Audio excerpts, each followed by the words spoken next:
Vous informer, c'est notre devoir, mesdames et messieurs. Bienvenue à tous et à toutes les titres de votre journal. L'équipe de l'Université de Kinshasa, vice-championne du concours de plaidoirie devant la Cour pénale internationale, a été encouragée et félicitée par Madame Nicole Tumba-Boatia, directrice des cabinets adjointes du président de la République. Et puis admis à le méritat depuis novembre 2023, le professeur émérite Pierre Mutunda Mwembo de l'Université de Kinshasa s'est vu honoré ce vendredi 31 mai par les chercheurs qui l'ont conduit au doctorat. C'était là le sommaire de votre journal. Mesdames et messieurs, une fois de plus, bienvenue à tous et à toutes.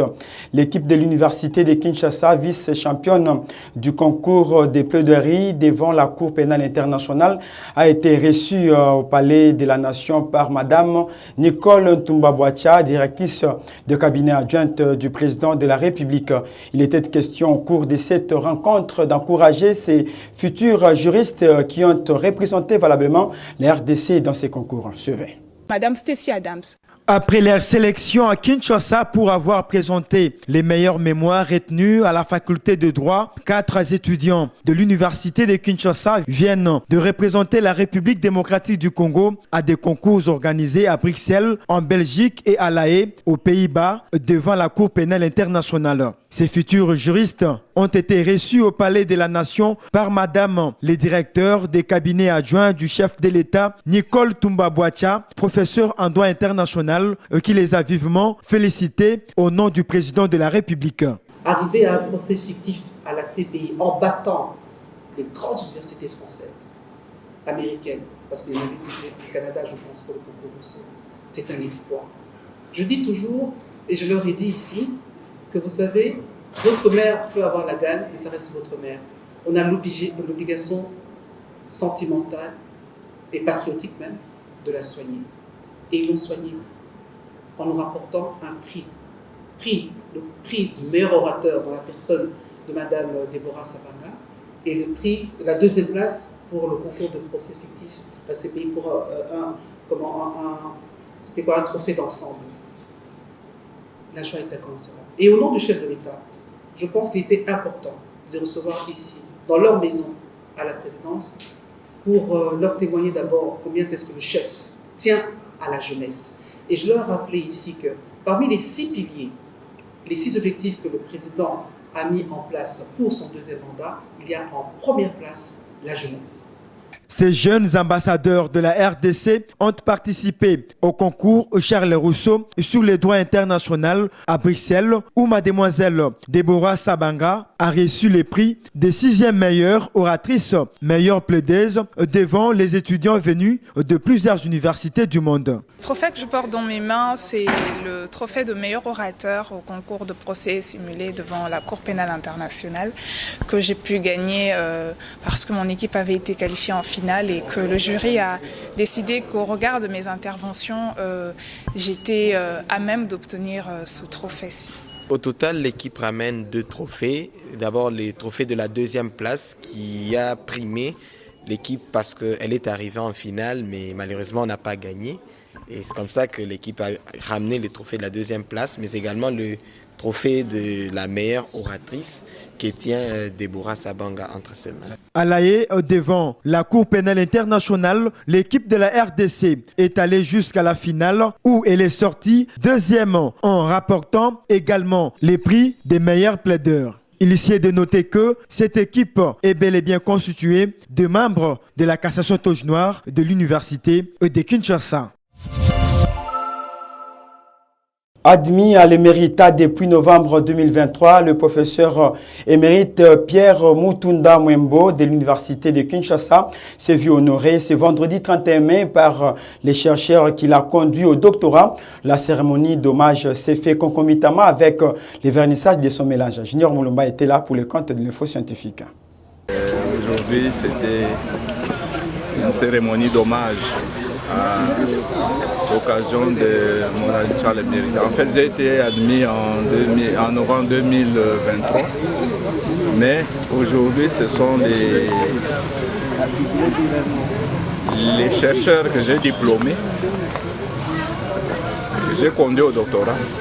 qui ont décidé de m'honorer à travers les mélanges. C'était le vernissage de mélange et aussi la fête de cette émérite. Oui, éloge du savoir, ça dit tout. Vous avez des gens qui se sont consacrés à la recherche.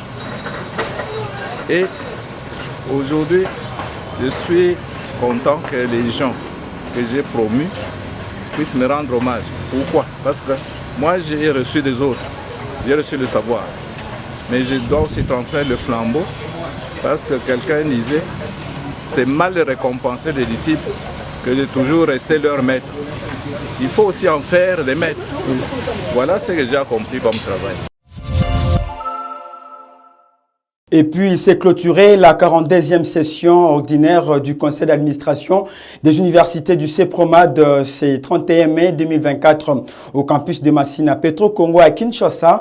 Ces assises de 4 jours qui ont réuni plus de 25 recteurs AI de ces établissements avaient pour objectif d'implanter sur l'ensemble du territoire national des universités plus créatives et innovantes qui vont permettre à la jeunesse congolaise de contribuer au développement de la RDC. Suivez.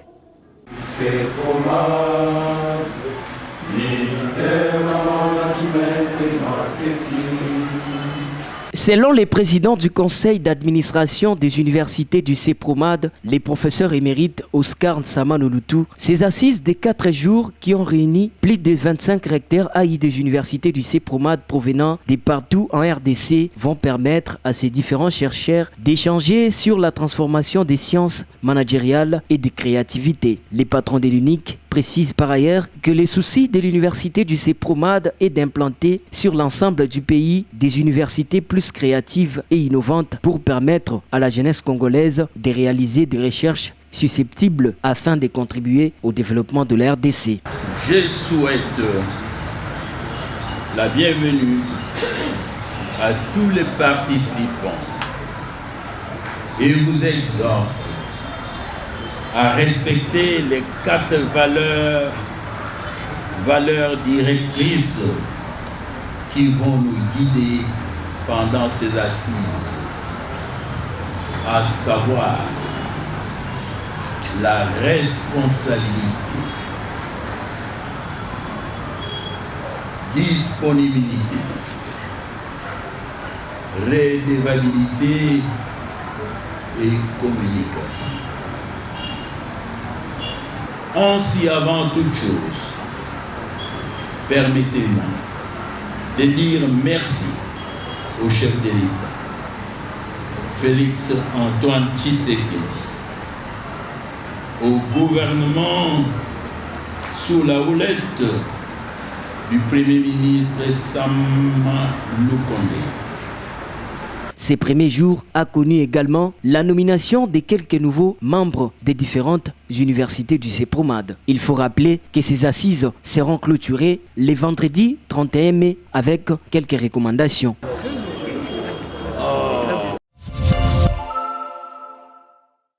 La production de la farine de banane plantain de qualité soumise aux analyses correspondant aux standards internationaux a été analysée jeudi lors d'une thèse de doctorat soutenue à l'université de Kinshasa par le chef des travaux Adrien Likengelo Babelangi. Cette thèse de doctorat intitulée « Production de la farine de la banane plantain Moussa Paradisiako », elle a valu au chef des travaux le grade de docteur à thèse avec mention grande distinction. N'est-ce pas, Junior Moulumba?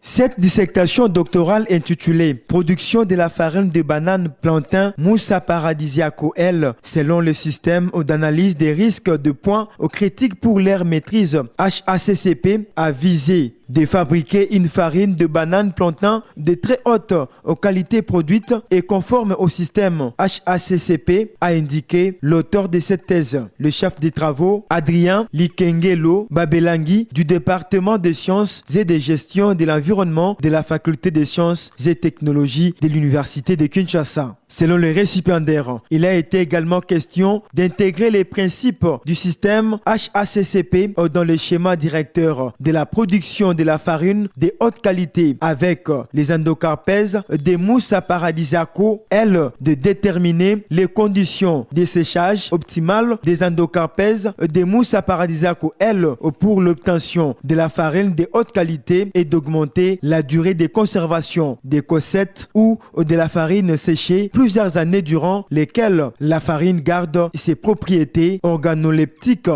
conformes aux normes. Et pour Adrien Likengelo, en République démocratique du Congo, la banane douce et la banane plantain sont des cultures d'autoconsommation assurant la sécurité alimentaire des populations et procurant aussi et sur le plan commercial de revenus. Mais malheureusement, a-t-il ajouté, la filière banane plantain pose des problèmes dont celui du délai de conservation assez court lié à l'état de maturation. Vous avez suivi la défense de cette thèse.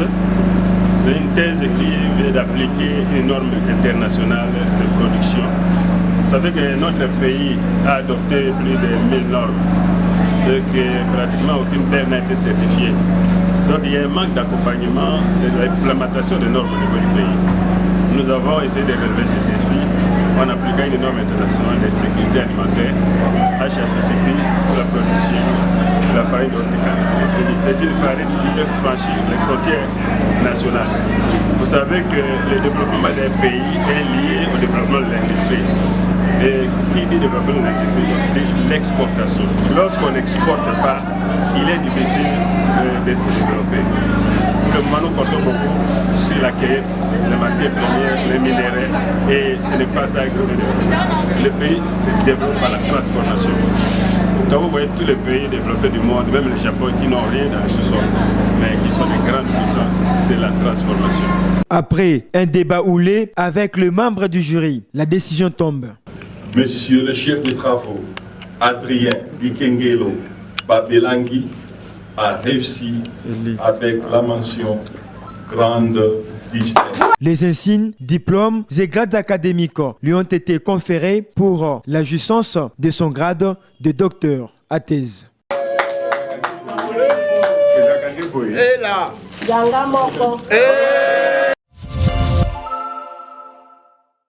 C'est qu'aujourd'hui, grâce à ce travail-là, nous avons réussi à mettre au point un protocole selon le système HACCP pour amener à la production ou à la conservation de la banane plantain ou la banane, afin qu'on puisse contribuer, ou du moins qu'on puisse faire participer la RDC au commerce extérieur ou transfrontalier selon la ZLECAf. C'est-à-dire, grâce à la ZLECAf, la RDC a adhéré au libre-échange des produits, mais tout en sachant qu'il faut respecter les normes. Et pour arriver aux normes, il faut toute une technologie qui permet aux produits qui sont produits dans l'industrie congolaise à se conformer aux normes internationales. Et ce travail s'ajoute aux normes de manioc que nous avons pour que nous puissions aujourd'hui prétendre que la RDC peut ne fût-ce qu'être compétitive dans la vente des produits locaux tels que le manioc et la banane. Restons toujours dans le même chapitre. Les entreprises congolaises de grandes envergures économiques éprouvent d'énormes difficultés, des moyens de financement, des outils d'exploitation, en l'occurrence les enjeux lourds immobiliers. C'est le constat fait lors de la recherche d'études doctorales du chef des travaux Mfurimbo Lenil. Le récipiendaire l'a fait savoir jeudi 30 mai à l'université du CEPROMAD à l'issue de la soutenance publique de sa thèse de doctorat intitulée « Les managements stratégiques du crédit bail et le financement des nouvelles entreprises commerciales congolaises ». Reportage Gabriel Luboya. La séance est ouverte.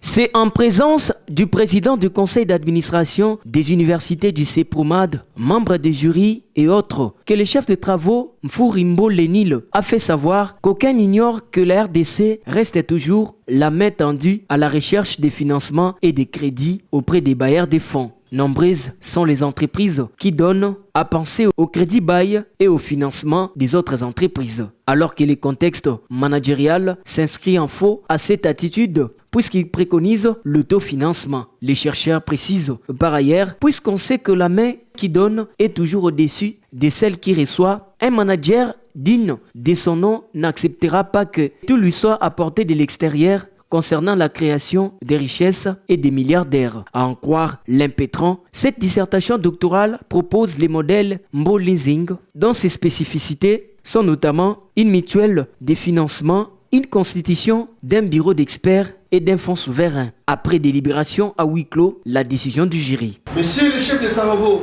Mfuri Mbo Lenine a réussi avec la mention grande distinction.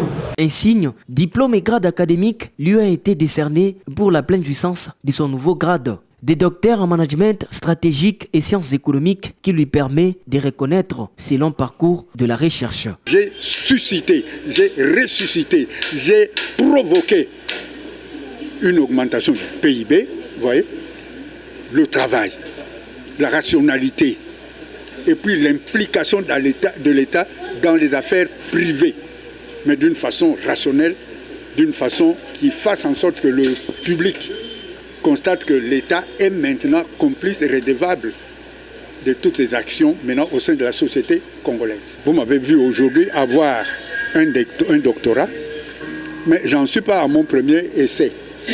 J'en ai déjà un avant, en gestion économique même.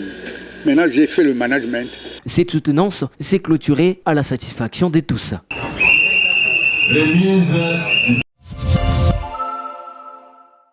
Poursuivons ce journal, mesdames et messieurs, par ces messages de félicitations de l'université Poré Kinshasa-Est et l'Institut supérieur des sciences infirmières et communautaires adressés à la nouvelle ministre de l'enseignement supérieur universitaire, la professeure Marie-Thérèse Safi-Somboyana. Message de remerciements au chef de l'État pour la nomination du ministre de l'ESU. L'université Poré Kinshasa-Est et l'Institut supérieur des sciences infirmières et communautaires ISIC a l'immense honneur de présenter ces remerciements au président de la République pour avoir placé sa confiance en l'une des dignes filles de notre pays, en la nommant au sein du nouveau gouvernement dirigé par son Excellence Madame Judith Toulouka. Il s'agit de Madame la ministre de l'enseignement supérieur universitaire, son Excellence Professeur Dr Safi Sombo Ayan. Par cette occasion, nous voulons la confier entre les mains saintes de notre Dieu pour que lui-même guide ses pas durant ses mandats afin qu'il soit plein de succès. Par la même occasion, nous remercions Madame la ministre, son Excellence Professeur Dr Safi Sombo Ayan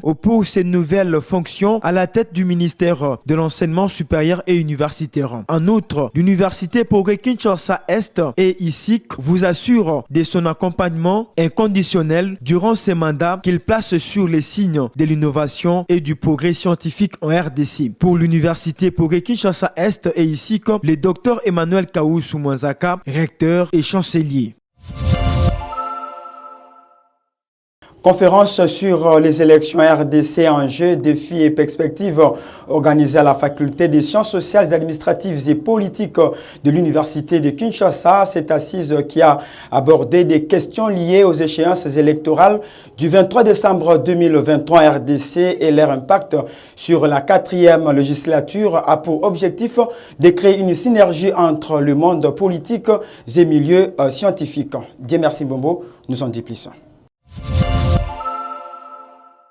Le chef de l'État dans sa vision de la gratuité de l'enseignement en organisant les enseignements semi-gratuits au niveau des graduats et des licences. Cette initiative salvatrice d'un digne fils du pays reste encouragée non seulement par les autorités de la République, mais aussi par l'UNESCO. Créée en 2004 en vue de permettre à toutes les couches sociales de parfaire leurs études universitaires, l'ISGKIN, un établissement privé catholique agréé par le gouvernement congolais, inscrit les nouveaux étudiants dans ces 7 filières, à savoir l'assistance sociale et gestion des ressources humaines, développement communautaire et gestion des populations, management et gestion des affaires, marketing et gestion des entreprises, gestion informatique, secrétariat comptable et gestion du patrimoine des bureaux, et bien sûr les sciences infirmières et hôtellerie qui ouvrent leurs portes en cette année académique et cette formation dispensée dans les 3 cycles, à savoir graduat, la licence et le doctorat, qui est rendu possible grâce au partenariat entre l'ISG et les universités étrangères étrangères. Pas de souci pour vous qui habitez loin, l'ISG met à votre disposition des homes aux conditions confortables. Nous sommes situés sur l'avenue Benseke numéro 10, ma campagne commune d'Engaliema.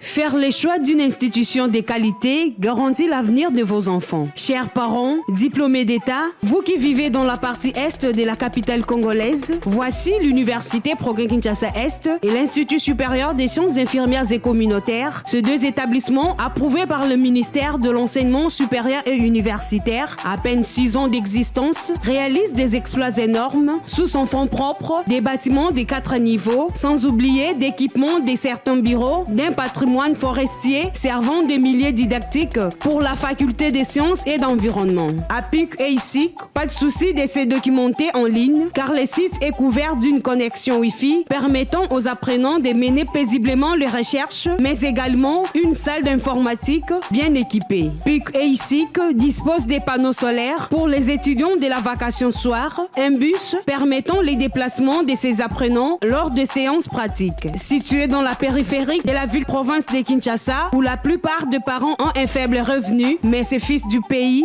a trouvé bon de mettre en place ces institutions universitaires, non seulement pour faire véhiculer l'alphabétisme, mais aussi pour approcher l'instruction auprès de ceux qui manquent des moyens, afin de freiner le flou des étudiants qui parcourent des très longues distances dans la partie sud-est de la ville de Kinshasa à la recherche d'une institution de formation. Vous trouverez à l'Université Progrès Kinshasa Est des facultés telles que la faculté des droits, la faculté des sciences économiques et de gestion, la faculté des sciences informatiques et la faculté des sciences de l'environnement. À l'Institut supérieur des sciences infirmières et communautaires, nous avons des options telles que la science hospitalière, la technique, les laboratoires, la kinésithérapie, la pédiatrie, sage-femme et la gestion hospitalière. Notre adresse, nous sommes à l'entrée BAT, avenue Anem, 53 Bibois, commune de Lanceli.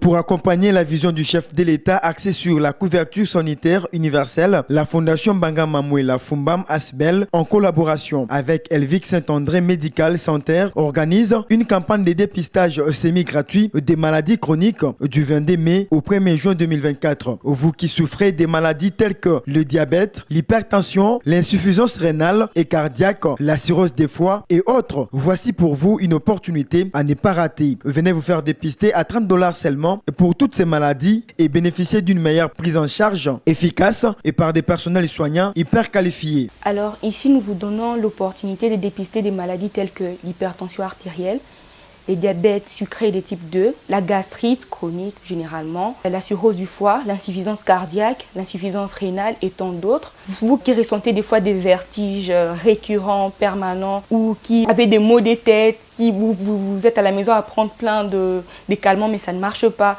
Vous qui vous urinez tout le temps, vous mangez beaucoup mais la fatigue ne vous quitte pas, vous maigrissez. Voilà, il faut venir. Vous qui avez des fois des palpitations, du mal à respirer, des pieds qui gonflent, tout ça, il faut venir. Vous qui avez des fois l'impression que votre ventre est en train de prendre du volume, il faut venir. Vous qui avez l'impression que vous n'urinez pas comme d'habitude, donc Masouba Isobimate comme avant, il faut venir pour vous faire dépister. Vous aurez l'opportunité de vous faire soigner. Le prix des examens reviennent à $30 au lieu de $240. Il faudrait vraiment profiter de cette opportunité et les enregistrements prendront fin le 17 mai. Alors venez nombreux, venez, ne ratez pas cette opportunité. Elvic Saint-André Medical Center est situé au croisement des Huileries et l'avenue Kigoma numéro 163 en face des stations Kobil à l'immeuble Moualim. Contact +243 90 35 50 610. Hâtez-vous.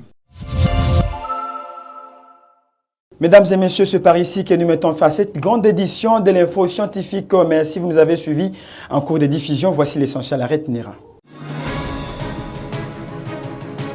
L'équipe de l'Université de Kinshasa, vice-championne du concours de plaidoirie devant la Cour pénale internationale, a été encouragée et félicitée par Madame Nicole Toumba-Boatia, directrice des cabinets adjointes du président de la République. Et puis admis à le mérita depuis novembre 2023, le professeur émérite Pierre Mutunda Mwembo de l'Université de Kinshasa s'est vu honoré ce vendredi 31 mai par les chercheurs qui l'ont conduit au doctorat. Ce journal est complètement fini. Merci de l'avoir suivi.